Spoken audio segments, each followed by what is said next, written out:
Hello mga ka-fam! Hi! It's me, Mami Jolie, ang mother na gustong maging teacher. Brigada Eskwela 2025. Kahapon, Lunes, nagbrigada ako sa anak ko sa high school.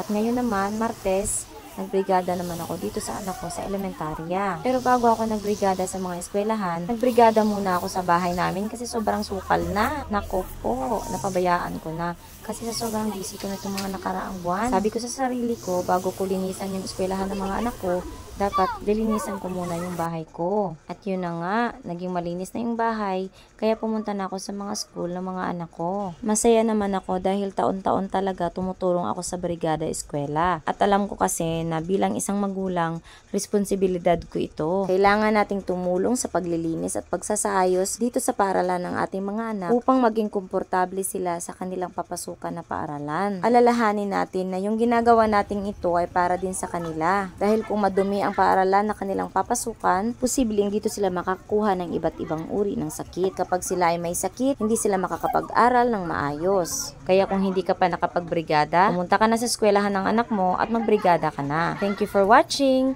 Ingat and God bless mga ka-afam. Bye!